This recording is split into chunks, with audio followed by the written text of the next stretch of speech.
Hello mga kaboss amo. Ayan, muli tayo nagbabalik. So, nakakamiss pala mag-review ng mga motor. At ngayon mga kaboss amo, meron tayo ditong i-review. So, basic review lang dito sa ating EXO 150.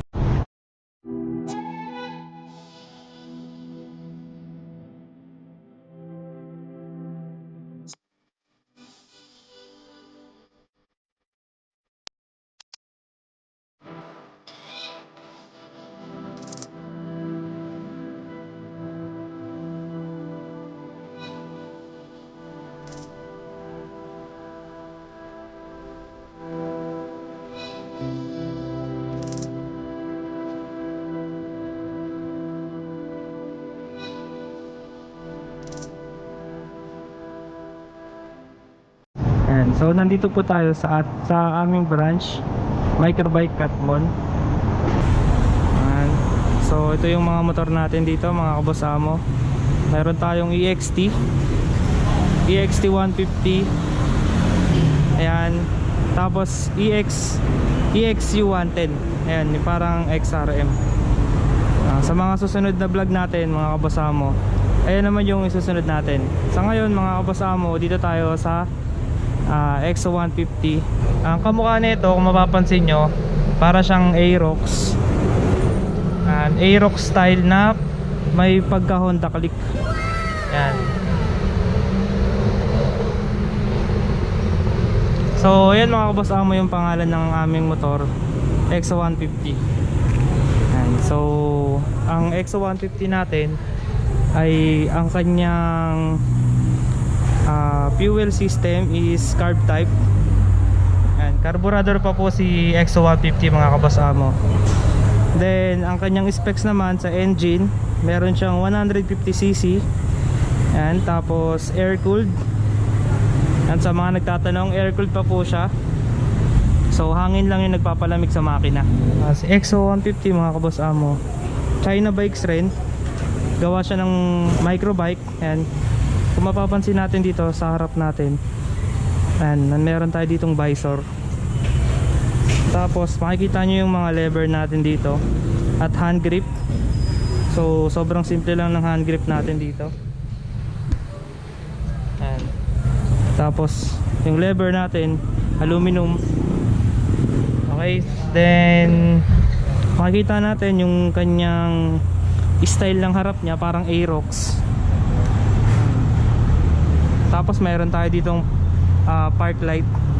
Ayan. Ito yung park light natin. Then makikita nyo rin yung headlight natin dyan mga kaboss amo, LED na po yan. Tapos ang signal lights nya, LED rin yung kanyang signal lights.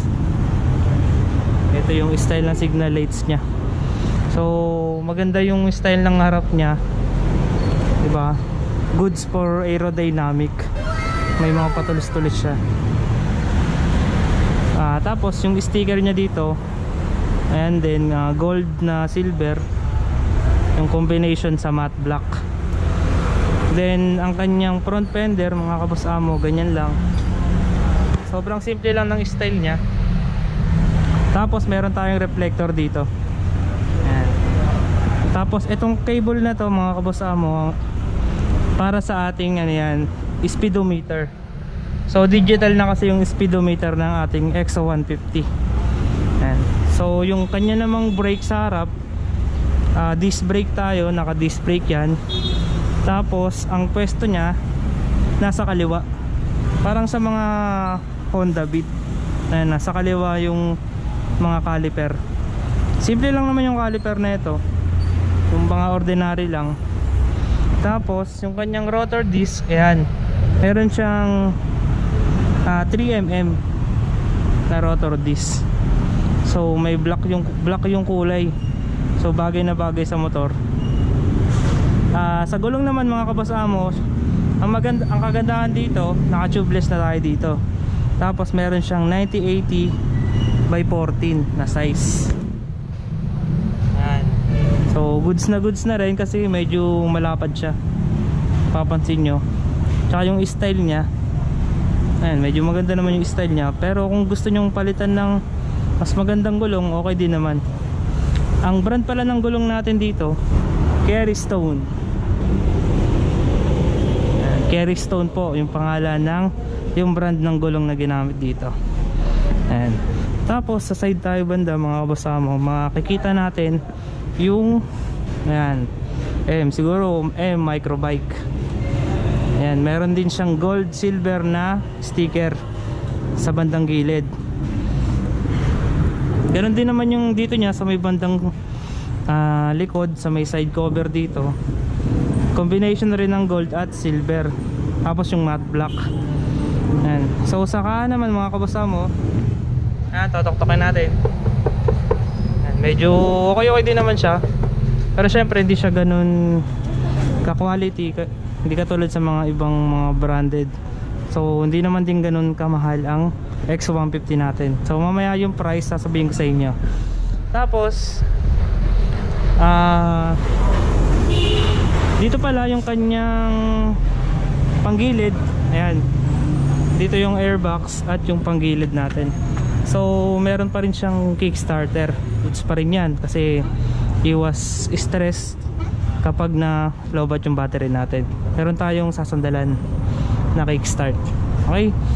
Tapos meron siyang hook and goods para pamalengke.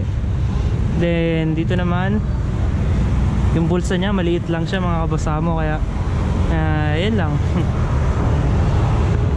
Maliliit na bagay lang yung pwede natin ilagay. Mga basaan. Mapapansin nyo, naka digital panel gauge na tayo dito. Yan. So dito yung signal light. Tapos nandito yung para sa high beam indicator. Tapos may mga display dito, nandito na lahat. Yung fuel natin, yung speedometer, tsaka yung odo, nandito nyo makikita.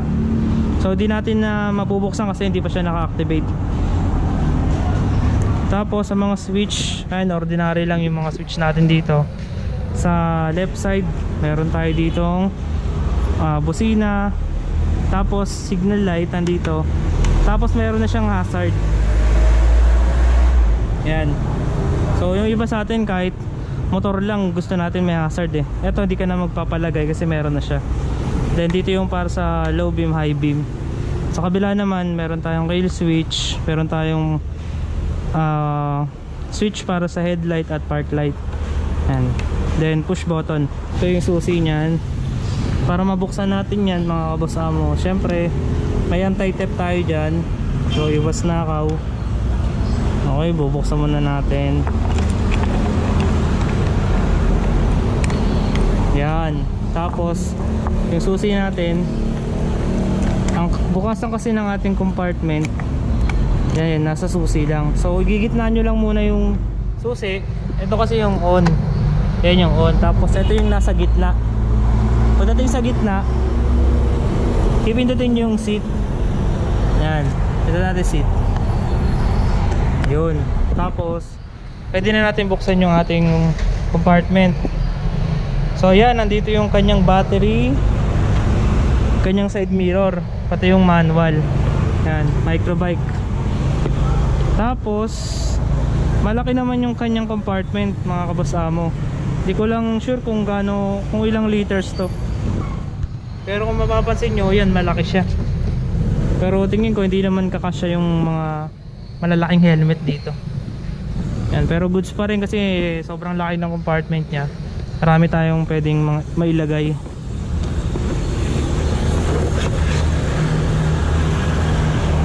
Yan, tapos ito yung gas natin. Yan, pag magpapagas tayo nandito sa loob, meron siyang 6 liters ang kasya. Tapos sa upuan niya, yan, malaki yung upuan niya, malapad. So komportable tayo dito. Yan. Meron tayong aluminum na grab bar. Then sa likod, yan, meron tayo ditong, makikita natin yung tail light. So napakaganda ng style.